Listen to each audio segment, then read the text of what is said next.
सनातन धर्म की जय। प्रकृति ही भगवान है, प्रकृति ही जीवनदाता है और इस प्रकृति से ही हमें सब कुछ मिलता है। ये प्रकृति ही हमारा जीवन चला रही है। इस प्रकृति की शरण में बैठकर सभी देव पुरुषों ने, महापुरुषों ने, ऋषि मुनियों ने साधना की, अपने तपोबल पर शक्तियां प्राप्त की और हमें जीने का एक रास्ता दिया। प्रकृति, कितना सुंदर नाम है प्रकृति। कितने सारे पेड़ पौधे, नदी नाले, ये पहाड़, झरने, आसमान, ये सब मिला के एक प्रकृति। ये चाहे तो पूरे इन्वायरमेंट को एकदम चेंज कर दे, उसमें बदलाव ला दे।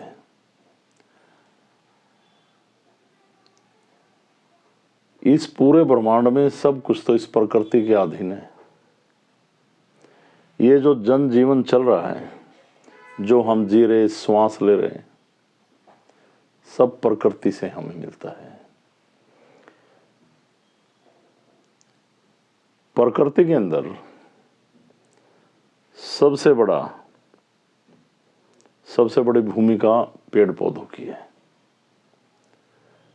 उसमें नीम के पेड़, जामुन के पेड़, शहतूत के पेड़, वट वृक्ष, पीपल वृक्ष, सागवान, देवदार, अशोक, न जाने कितने तरह के वृक्ष, खजूर के वृक्ष, कितनी तरह की झाड़ियां, कांटेदार झाड़ियां, कितने तरह के सुगंध देने वाले वृक्ष, फूल, पौधे।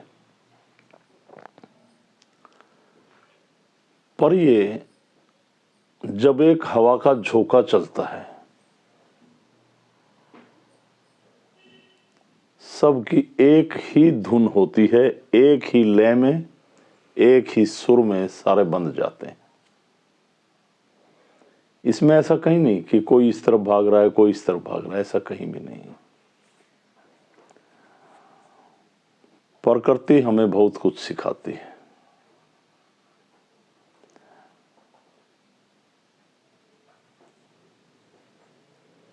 प्रकृति ही हमें समर्पण सिखाती है। प्रकृति ही से हमें ज्ञानवर्धन होता है। प्रकृति हमें जीने की कला सिखाती है।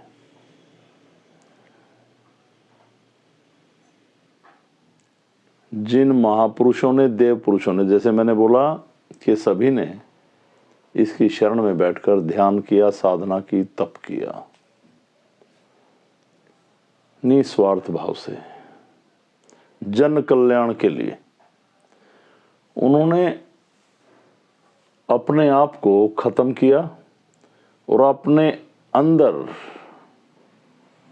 अपने आप को खत्म क्या करना, अहम को, अहंकार को।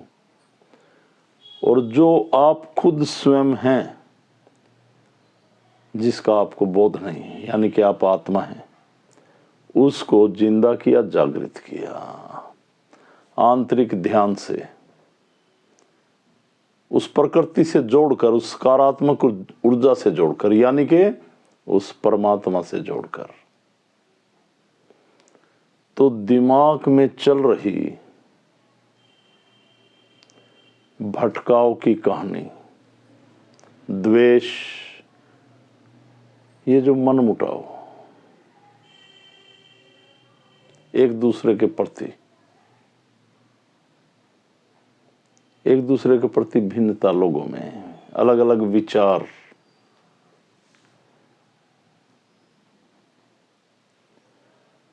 ऊंच नीच, भेदभाव,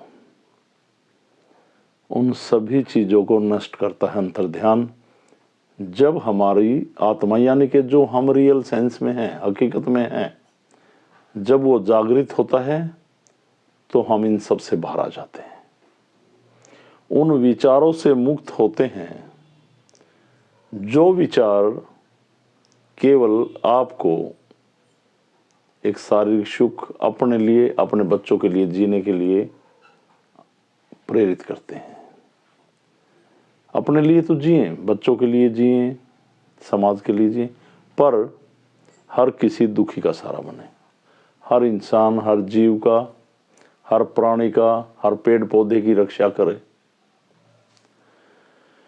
जब हम अपने अंदर से ये जो भेदभाव की दीवार को हम गिरा दें और सभी के लिए सामान्य हो जाएं, किसी भी पीड़ित को, दुखी को, चाहे वो जीवन से दुखी है, चाहे वो आर्थिक पोजीशन में आज के टाइम में परेशान है, बीमारी से परेशान है, समाज से पीड़ित है, परिवार से पीड़ित है, कोई भी प्राणी जख्मी होकर गिरा हुआ है, चाहे वो बेजुबान है, जानवर है, पक्षी है, कोई भी है, हम सभी की रक्षा के लिए जब हम खड़े हो जाते हैं तो जो हम मंदिरों में जाके घंटी बजा के भगवान से मांग रहे ना, हमें ये दे, फिर हमें ये करने की जरूरत नहीं। परमात्मा हमारे हर एहसास, हमारे श्वास के साथ जुड़ा हुआ है, वो सब देख रहा है कि आप किसके लिए कितना जी रहे हैं।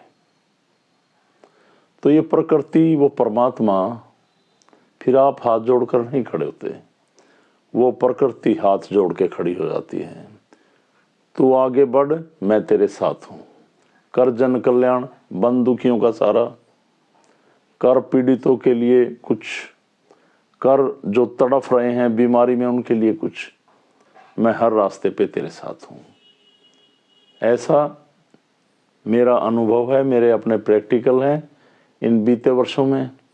पर कभी भी जब आप कोई भला करें, किसी का साथ दें दुखी का, या कहीं भी आप जन कल्याण करें, भाई बीमारों के लिए, जैसे इस सिद्धि में बहुत सारे रास्ते महाराज जी ने बनाए, तो ये सोचकर ना करें कहीं भी दान दक्षिणा, किसी के भले में आप कुछ भी करते हैं, चैरिटी में कहीं भी कुछ करते हैं, आपको ये नहीं सोचना कि मैं ये पुण्य कर रहा हूं तो इसका मुझे फल मिले।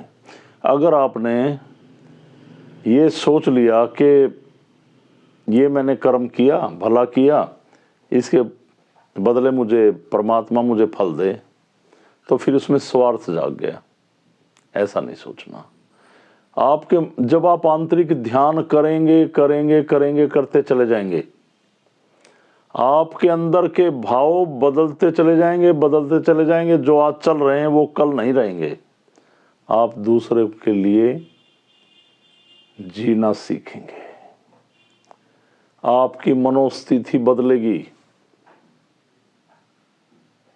आपकी ज्ञान इंद्रियां आपके दिमाग को जन कल्याण की ओर मोड़ दे देंगी। आप हमेशा दूसरों के भले में खड़े होंगे, कभी ये नहीं समझेंगे ये बुरा है, अच्छा है, इसका मत कर। कोशिश करेंगे हर समय, हर घड़ी, हर पल के जो आप कर रहे हैं ठीक कर रहे हैं, करो।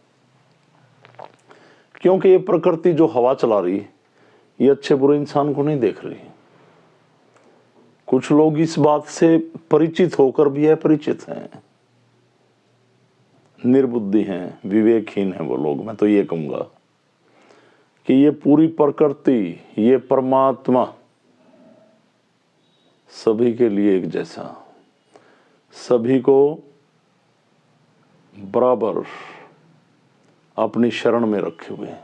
फिर हम कैसे कर्म ना करें ये उसके ऊपर, ये उसकी डायरी में नोट हो रहा है। कभी आप ये सोचते हो वो नहीं देख रहा, वो हर पल हर घड़ी आपको देख रहा है। पर हमें क्या करना है? अपनी आत्मा को जागृत, अपनी आत्मा को ज्ञान इंद्रिय से जोड़ना है, अपनी आत्मा को उस प्रकृति, उस परमात्मा से जोड़े रखना है। और जो विचार केवल अपने लिए चलते हैं, अपने बच्चों के लिए चलते हैं, केवल अपने घर के लिए चलते हैं, कुछ विचार औरों के लिए भी चले हैं, भले के लिए, ये करना है। मेरा ये पूरा मानना है कि परमात्मा आपके साथ चलता दिखाई देगा आपको। आपको ये मानना है मिटा दो ये द्वेष, हीन भावना, वो अमीर, वो गरीब, वो दुखिया, हम उसका भला करेंगे तो लोग क्या कहेंगे, समाज क्या कहेगा, ये क्या कहेगा, वो क्या कहेगा। अगर आपके आड़े ये बातें आ गई तो परमात्मा से आपका कोई रिश्ता नहीं। आप इस जीवन में कितनी भी घंटियां बजा लो, कितने पूजा पाठ कर लो, आत्मा मलिन होती चली जाएगी। भगवान को मानो, घंटियां बजाओ, भजन गाओ, अच्छी बात, पर ये जरूर करें जो मैंने बोला है। जो ये सिद्धि अलग पुरुष के द्वारा मुझे मिली, मैंने इसमें ध्यान साधना, नाथ जी की प्रेरणा से चलते हुए जो मार्ग बनाया, आज हम उस वहां पर पहुंचे कि हम अंतर ध्यान कैसे करें, हमें कैसे अनुभूति हो उस भगवान की अनुभूति। उसका महसूस होना यही है कि हम विचार मुक्त होते चले जाएं, उस परमात्मा की ओर बढ़ें। देखिए, ये बहुत मुश्किल भी है और बहुत आसान भी है। हमें थोड़ा सा यही सोचना पड़ेगा कि ये पूरी प्रकृति सभी को, एक पेड़ सभी को छांव क्यों दे रहा है। जरा सोचना, आप जो ये वीडियो देख रहे हैं, आप सभी को एक बात सोचनी है कि ये पेड़ सभी को छांव क्यों दे रहे हैं। पेड़ के अंदर पेड़ क्यों उग रहा है, ये सोचना। पेड़ की गोद में पेड़ उग गया। जिस पेड़ पे फूल खिले उस पे कांटे भी।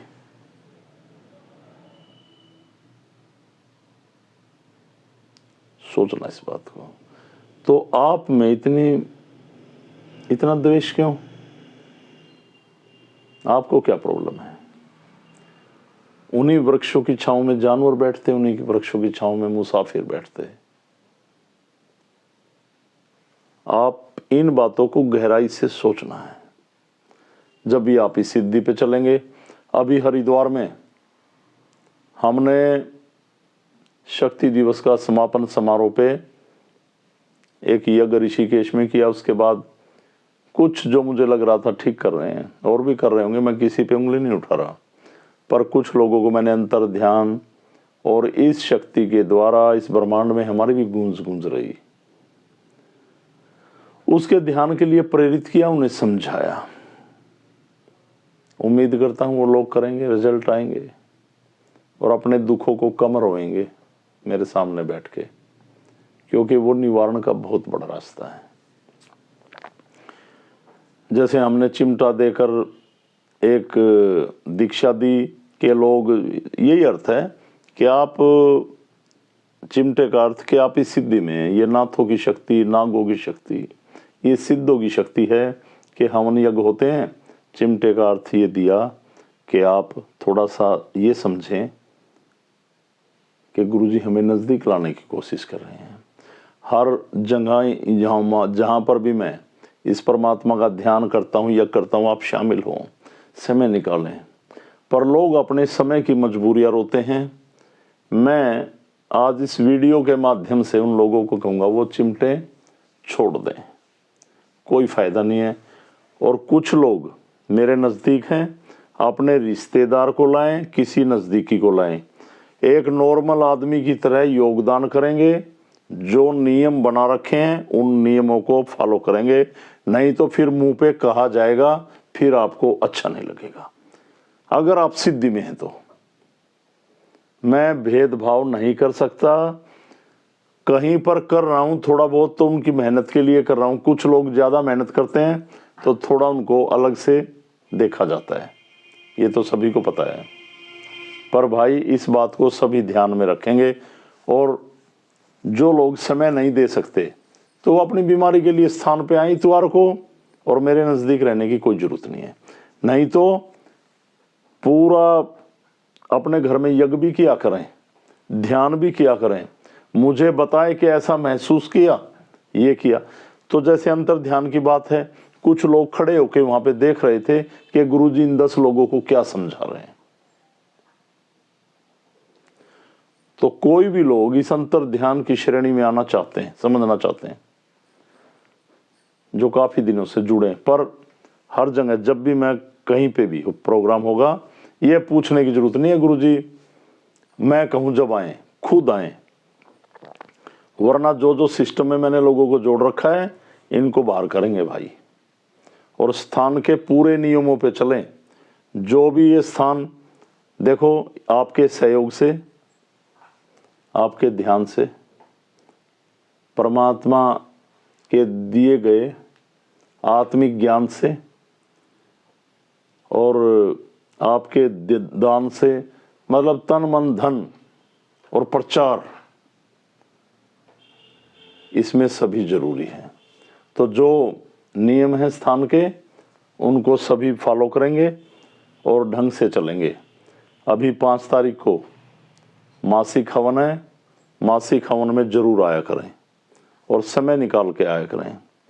और किसी को ये लगता है बार बार दिमाग में ऐसे सवाल उठते रहते हैं हम ठीक होंगे या नहीं होंगे, ये आपकी कमियां हैं, ये सभी को समझना पड़ेगा। और इस दुनिया में कुछ करके जाओ ना, बच्चे आपकी दीवार पे फोटो टांग देंगे, उनकी औलादों फोटो उतार के फेंक देगी।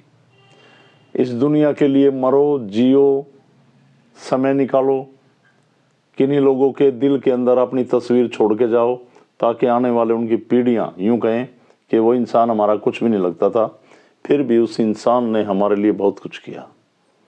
और ये प्रेरणा मिलेगी अंतर ध्यान से। ये समझना पड़ेगा ये प्रकृति सभी को सामान लेके चल रही है बराबर, तो हम क्यों इससे विचलित हो गए, जबकि हमारे अंदर तो आत्मा के रूप में परमात्मा ही बैठा है। हम उसकी बात को भी इग्नोर कर रहे हैं, अपने अपने दिमाग को कहां ले जा रहे हैं हम। अब मैं इस सिद्धि को स्टेप बाय स्टेप आगे बढ़ा रहा हूं, और अब सख्ता योग स्थान पे ध्यान रखें। और कोई भी बातें हो जो विकास जी मेरे से पूछ के बताते हैं, आपको जो बताना है, कमल से बात कर सकते हैं आप, तो सभी को ध्यान रखना है और कृपा के पात्र बनना है। और जो लोग शक्ति को पूरा नहीं समझ रहे हैं, दरबार लगता है, 1 आधे घंटे का ध्यान लगा, उठ के चले जाया करें। वही लोग बैठे जो इसको समझना चाहते हैं, समर्पित हैं, खाली इस लोभ में ना बैठे रहे गुरुजी कुछ कर दें, आराम पड़ जाए हमें ऐसे शारीरिक सुख के लोभी लोगों के लिए नहीं। बस वो तो जुड़े हैं, अपना 1 घंटा आधा घंटे का ध्यान है, बस इतना ही हमारे से टच रहे हैं। क्योंकि हमारा मतलब केवल ये नहीं है कि आपके शरीर के दर्द खत्म हो, हमारा मतलब इस सिद्धि का ये है कि आप लोग अपने आप को पहचाने, आप कौन हैं।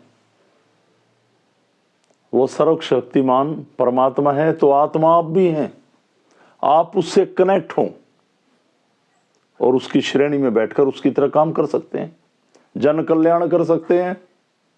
इस सिद्धि में इतना संभव कि हजारों किलोमीटर दूर बैठे इंसान का आप ध्यान कर उपचार कर सकते हैं, शारीरिक कष्ट हार सकते हैं। कितना रास्ता है इसमें, और परमात्मा की फीलिंग करता है आदमी। और भाई लोग कहां कहां जुड़े रहते हैं, हमारे पास आते हैं, मिलते हैं, उन्होंने कैसी कैसी कहानियां पढ़ रखी हैं, किन गुरुओं के पास जाते हैं। तो जब हमारे पास जुड़े, अध्यात्म पे कोई बहस नहीं, कोई चर्चा नहीं, अध्यात्म पे ध्यान है। और जब आप गुरु की शरण में आते हैं तो आपको हर बात को मानना पड़ेगा, चलना पड़ेगा। आपकी समझ में नहीं आते, आप तर्क वितर्क करते हैं बिना बात के, उनका कोई फायदा नहीं है। हाँ, इस ध्यान में जो मैंने चला रखा है, जो ये सिद्धि है, इन बातों को लेकर आप कोई भी मेरे से प्रश्न कर सकते हैं, बात कर सकते हैं। आप कहीं पुराणों को लेकर बैठ जाओ, इससे मेरा कोई मतलब नहीं। हमारे पुराणों में हमारे उन महापुरुषों की गाथाएं हैं, उस भगवान की गाथाएं हैं जिन्होंने अपने जीवन में बहुत कुछ किया। वहां तक पहुंचने में तो बहुत कुछ लगेगा। कथाएं इसलिए नहीं है कि एंटरटेनमेंट के लिए पढ़ी और छोड़ दी। पढ़ो, सुनो तो उस पे चलो, ये ध्यान रहे। तो मुझे आपको ये समझाना था, और ये जो वीडियो मैंने आपको दी है ये इसलिए दी है कि एक दूसरे का सहारा बने, हीन भावना द्वेष को मिटा दें। ये भगवान की गति नहीं है। अगर आप कहीं भी ये मानते हैं कि गुरुजी परमात्मा से कनेक्ट हैं, तो आप इस रास्ते को मानेंगे। और आखिर में चलते चलते मैं आपको एक बात जरूर समझाऊंगा। हमारे अंदर दिक्कत क्या है? हम किसी दुखी का हाथ क्यों नहीं पकड़ना चाहते? हम किसी दुखी के दुख में शामिल क्यों नहीं होना चाहते? हम किसी की परेशानियों को अपने गले में क्यों नहीं डालना चाहते? क्योंकि हम जितना भी इकट्ठा कर रहे हैं, जितना भी कर रहे हैं, अपना सुख भोगने के लिए कर रहे हैं। तो हमने अपना जब सारा जीवन यूँ लगा दिया कि हम सुख भोगें, तो फिर भला हम किसी के दुख को कैसे गले में डालेंगे? किसी की परेशानियों को बेवजह क्यों गले में डालेंगे? और ये परमात्मा को पसंद नहीं, बिल्कुल भी नहीं। जब परमात्मा के पास सुखों की कोई कमी नहीं, भंडार भरे हैं, वो जब आपकी सभी की परेशानियों को अपने गले में डाल रहा, हर रहा, सारे कष्ट अपने अंदर ले रहा, तो आप भी थोड़ा उसके रास्ते पे चलो। सबसे बड़ी ये समस्या है। जो हमने भोगा वो और कोई ना भोगे, और अपने सुखों को त्याग, हर प्राणी की सेवा करें, उसका ध्यान करें, उसका सहारा बने। अब जैसे कितनी ठंड है, आपको कोई भी ऐसा जीव जंतु ठंड में मरता मिले, जितना आप कर सकते हैं करें। उनको दाना भी डाल सकते हैं, भोजन भी करा सकते हैं। और इंसान तो इंसान का दुश्मन कभी नहीं होना चाहिए, ध्यान रखें। कोई बैर रखे आपके प्रति, आप ना रखें, बस आपको यही ध्यान रखना है। और मुझे गोरक्षनाथ जी से ही मिला है। अगर आप सभी लोग जो इस वीडियो को देख रहे हैं, जो जुड़े हुए हैं खासकर, उनको, वो अगर ये मानते हैं कि गुरुजी अलग पुरुष की शरण में है, इस प्रकृति की शरण में है, परमात्मा से कनेक्ट हैं, आपको पता है, तो सभी लोग इन बातों का अनुसरण करेंगे और परमात्मा की कृपा के पात्र बनेंगे। हमारा एक ही धर्म है, जन कल्याण और दूसरों के दुखों में भागीदार होना, और एक दूसरे का हाथ पकड़कर मुसीबतों से पार कराना। तो हम सब एक हैं। अलग परिवार मुक्ति का द्वार, मोक्ष का द्वार, और इन दुखों की नैया से पार करवाता है ये। तो इन बातों का अनुसरण करें, बार बार कह रहा हूं मैं। सभी को मेरी तरफ से ओम अलग प्रणाम। अलग पुरुष गोरक्षनाथ भगवान सभी के ऊपर अपनी कृपा बनाए रखें। प्रणाम, सभी को प्रणाम।